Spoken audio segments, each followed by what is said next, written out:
So here we have given a problem from the chapter of thermodynamics. The question is saying consider the cyclic process ABCA performed on a sample of 2 moles of an ideal gas. A total of 1200 joule of heat is withdrawn from the sample in the process. Find the work done during the part BC. So question हमें ये बोल रहा है कि हमारे पास एक cyclic process है ABCA and question ये कह रहा है कि जो टोटल हीट विथड्रॉन की गई है from this cyclic process that is equal to 1200 joule और जो नंबर ऑफ मोल्स हमें दिए गए हैं the number of moles is given to be equal to 2 और जो हमारे पास डेल्टा क्यू क्वेश्चन ने दिया है that is equal to -1200 joule because the heat is withdrawn from the system तो जो डेल्टा क्यू हमारे पास होगा this will be negative from the sign convention और क्वेश्चन बोल क्या रहा है हमें that we have to find the value of the work done during the part BC हमें यहां पे वर्क डन फाइंड आउट करनी है for this part BC which is the part of the cyclic process okay तो सबसे पहले अगर हम यहां पे देखेंगे that this process is given to be the cyclic process जो गिवन प्रोसेस हमारे पास है this is a cyclic process and for cyclic process जो हमारे पास साइक्लिक प्रोसेस होती है फॉर साइक्लिक प्रोसेस और साइक्लिक प्रोसेस जो हमारे पास साइक्लिक प्रोसेस होती है for that the change in internal energy जो होती है that's equal to 0 so you should remember कि अगर हमारे पास प्रोसेस क्या होगी एक साइक्लिक प्रोसेस होगी then for that process the change in internal energy is equal to 0 so हम यहां पे बोल सकते हैं कि जो डेल्टा U होगा change in internal energy for the cyclic process ABCA this should be equal to 0 okay now अब हम क्या करेंगे we have to find the value of the work done for the part BC so we can use here from the first law of thermodynamics we can use the first law of thermodynamics to calculate the work done during the part BC so from first law of thermodynamics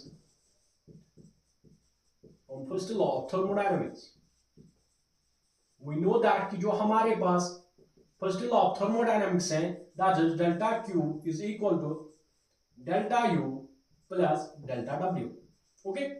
now since हमने क्या कहा कि since the process is a cyclic process तो delta U 0 के equal है so we can write down delta Q is equal to delta W because this part that the change in internal energy that is equal to 0 okay now हमें क्या निकालना है we have to find the work done during the part BC and delta Q is given in the question that is equal to -1200 okay this should be equal to now जो delta W यहां पे होगा इस पूरी cyclic process के अंदर that will be the work done during the part AB plus the work done during the part BC plus the work done during the part CA because जो यहां पे टोटल वर्क डन होगी in this cyclic process that will B work done during the part AB work done during the part BC and the work done during the part CA so वही मैंने लिखा that this delta W for the cyclic process should be equal to WAB plus WBC plus WCA okay now अगर हम यहाँ पे देखेंगे इस वाली प्रोसेस को that is process CA अगर हम CA प्रोसेस को देखेंगे यहाँ पे हो क्या रहा है this is the graph between temperature and the volume and process CA को अगर हम एनालाइज करेंगे यहां पे हो क्या रहा है the volume is remaining constant because इस प्रोसेस में टेंपरेचर चेंज हो रहा है बट जो वॉल्यूम है दैट्स रिमेनिंग कांस्टेंट सो हमें पता है that when the volume of the system remains constant और when the volume of the gas do not change तो वो प्रोसेस क्या होती है that process is known to be the isochoric process so जो ये हमारे पास CA प्रोसेस है हमने यहां पे देखा कि इस प्रोसेस में क्या हो रहा है the volume is not changing यहां पे वॉल्यूम क्या है दैट इज कांस्टेंट सो ये जो प्रोसेस हमारे पास है CA process this process is the isochoric process so जो ये प्रोसेस हमारे पास है which is the process CA ये क्या हमारे पास है this is the isochoric process और जो हमें पता है कि जो वर्क डन होता है during the isochoric process that is equal to 0 इसका मतलब क्या है कि जो हमारे पास वर्क डन होगा during the part CA of the cyclic process that work done should be equal to 0 because जो हमारे पास CA प्रोसेस है this is the isochoric process जो कि हम ग्राफ से देख रहे हैं because the volume is not changing for the process CA तो इसीलिए हमने क्या कहा that this process CA is the isochoric process और जब ये प्रोसेस सी ए क्या है, एक आइसोकोरिक प्रोसेस है, सो द वर्क डन जो होगी for this process C A, this should be equal to 0। That mean इस वाले पार्ट का हमें वैल्यू मिल गया, this is equal to 0। Okay, तो अब हमारे पास इक्वेशन रिड्यूस हो गई to -1200 is equal to W A B plus W B C. Okay, now हमें फाइंड क्या करना है, दैट्स डब्ल्यू बी सी। तो डब्ल्यू बी सी के लिए फाइंड आउट करने के लिए we should know the value of W A B. हमें डब्ल्यू ए बी का वैल्यू पता होना चाहिए, then we can find the value of the W B C. ना अब इसी ग्राफ को हम अगर एनालाइज करेंगे, यहाँ पे अगर हम देखेंगे ये जो प्रोसेस ए बी हमारे पास है, this is a straight line with a positive slope. और जो ये स्ट्रेट लाइन है ए बी लाइन, अगर हम इसको एक्सटेंड करेंगे, this is the straight line which is passing through the origin. ये जो प्रोसेस है ए बी जो हमारे पास है, ये एक स्ट्रेट लाइन है, this is like this is T, this is V. और हमारे पास जो ए बी प्रोसेस है, that is like this A and B, and this is going from A to B. That means इसका slope क्या है, that is positive. और अगर हम इसको एक्सटेंड करते हैं, this straight line is passing through the origin. और आपने स्ट्रेट लाइंस में पढ़ा होगा दैट इफ हमारे पास अगर सपोज ये क्या है, let us suppose this is the y axis and this is the x axis, and हमारे पास अगर एक स्ट्रेट लाइन होगी जिसका पॉजिटिव स्लोप होगा और वो पास करेगी through the origin. If we have a straight line passing through the origin with a positive slope, तो उसके लिए जो हमारे पास y और x जो होते हैं, इसकी जो रिलेशन होती है, that is y is directly proportional to x। ये स्ट्रेट लाइन इसका एक कंसेप्ट है कि अगर हमारे पास एक स्ट्रेट लाइन होगी जिसका क्या होगा, स्लोप पॉजिटिव होगा और वो पास करेगी थ्रू द ओरिजिन, तब उसके लिए जो रिलेशनशिप होती है between the y and x, that is y is directly proportional to x। तो अगर हम यहाँ पे कंपेयर करेंगे इस ग्राफ को विद दिस ग्राफ, तो यहाँ पे क्या है, in place of y we have temperature. So y की जगह हमारे पास क्या है, दैट इज टेम्परेचर, यानी y एक्सिस जो है यहाँ पे वो टेम्परेचर एक्सिस से रिप्लेस की गई है, और जो x एक्सिस यहाँ पे है, that is replaced by the volume axis in this question. तो यहाँ पे हम कह सकते हैं कि अगर यहाँ पे y directly proportional to x है, that means we can say that t should be directly proportional to v, because यहाँ पे y जो है that corresponds to the temperature और जो x है that corresponds to the volume। तो हम directly कह सकते हैं from the concept of the straight line that this temperature should be directly proportional to the volume। That means हमें क्या मिल गया इस process AB के लिए कि जो temperature इसके लिए होना चाहिए that should be directly proportional to the volume। और आपने पढ़ा होगा in the thermodynamics एक law that is the Charles law। Charles law ये कहता है कि at a given pressure, that means जब प्रेशर सिस्टम का क्या हो, कांस्टेंट रहेगा, the temperature is directly proportional to the volume। तो चार्ल्स लॉ ये कहता है that at a given pressure, और we can say कि जब प्रेशर सिस्टम का कांस्टेंट रहता है, तब जो उसका टेम्परेचर होता है that is directly proportional to the volume। जो कि आप देख सकते हो from the ideal gas equation also, that is PV is equal to nRT, because ये वाला ला कहां से आता है, आइडियल गैस इक्वेशन से। तो हम यहां पे ये कह सकते हैं T is equal to P by NR into V। Now since अब जो N हमारे पास है which is the number of the moles, this is a constant quantity, R क्या है, this is the gas constant, तो ये constant है। So for the temperature to be directly proportional to the volume, the pressure of the system should be constant।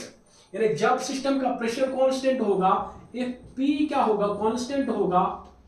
if P is constant, so ये पूरी की quantity P by NR क्या होगा, this will be a constant, so as a result जो temperature होगा, this will be directly proportional to the volume। और यहाँ पे हम देख रहे हैं कि इस पार्ट के लिए, ए बी पार्ट के लिए, the temperature is directly proportional to the volume, so this will happen when the pressure of the part AB will be constant। That means जो प्रेशर यहाँ पे होगा during the part AB, this should be constant, तभी जाके क्या होगा, इसका जो टेम्परेचर होगा that will be directly proportional to the volume। So यही यहाँ पे एक इंपॉर्टेंट पॉइंट था जो कि हमें देखना था कि ये प्रोसेस AB कौन सी प्रोसेस है, जो कि हम डायरेक्टली नहीं देख सकते थे फ्रॉम द इंडिकेटर डायग्राम। तो हमने स्ट्रेट लाइंस के कंसेप्ट को यूज करके ये बता दिया कि दिस प्रोसेस ए बी जो हमारे पास है, this process is the isobaric process, because इस प्रोसेस के लिए क्या हो रहा है, temperature is directly proportional to the volume and we know that from the ideal gas equation the temperature तभी डायरेक्टली प्रोपोर्शनल टू वॉल्यूम होगा when the pressure of the system is constant. So during this part A B pressure जो होना चाहिए that should be constant. So this process A B क्या है, तो हमें मिल गया कि ये जो प्रोसेस ए बी है this is the isobaric process, because we are seeing here कि इस प्रोसेस के लिए प्रेशर कांस्टेंट रह रहा है। सो वी कैन डायरेक्टली से कि ये जो प्रोसेस ए बी हमारे पास है, this process A B is the isobaric process. So A B process अब हमारे पास क्या है, this is the isobaric process. तो हम क्या कर सकते हैं यहां पे, वी नो दैट कि जो वर्क डन होती है ड्यूरिंग द आइसोबारिक प्रोसेस, जो हमारे पास वर्क डन होती है, फॉर्मूला होती है for the work done during the isobaric process, that means WAB which is the isobaric process, जो कि यहां पे एक आइसोबारिक प्रोसेस रिप्रेजेंट करती है। द वर्क डन जो होती है, that work done during the isobaric process is equal to P delta V और that is equal to NR delta T। तो अब हमें यहाँ पे क्या दिया है, we have given the value of the temperature at A and at B, so we can use this one equation कि जो work done होगी during the part AB which is the isobaric process that's equal to NR delta T। तो अब हमें value दिया है, N का तो वैल्यू दिया है that's given to be 2, R तो गैस कांस्टेंट है that's 8.31 into delta T is the final temperature which is 500 minus the initial temperature which is 300। Because हमारे पास प्रोसेस क्या है, ए बी, सो बी जो है वहां पे जो टेम्परेचर होगा that will be the final temperature which is 500 kelvin, और ए जो है that is the initial point, तो यहां पे जो टेम्परेचर होगा that will be T initial that is 300 kelvin. So जब हम इसको सॉल्व करते हैं यहां पे, तो हमें जो वैल्यू मिलता है वर्क डन का WAB दैट इज 3324 जूल। सो हमें पार्ट, इस वाले पार्ट का वर्क डन मिल गया, that's the work done during the part A B. अब हमारे पास जो इक्वेशन है वो इक्वेशन हमारे पास ये है। अब हम क्या करेंगे, इस इक्वेशन में WAB का वैल्यू अगर हम सब्स्टिट्यूट करेंगे तो हमें मिल क्या जाएगा, यहां पे we will get here using the value of WAB in this equation। तो यूज करेंगे इस WAB के वैल्यू को यहां पे, सो हमके क्या मिलेगा, this will be minus 1200 is equal to 3324 plus WBC, और we can simply say that WBC किसके बराबर होगा, this will be equal to minus 1200 minus 3324, that means the work done during the part BC किसके बराबर होगा, this will be equal to minus 4524 joule. So this will be the required answer of this question कि हमें work done निकालना था during the part BC and we have find कि जो work done होगा during the part BC that is equal to minus 4524 joule. So this is the required answer of this question.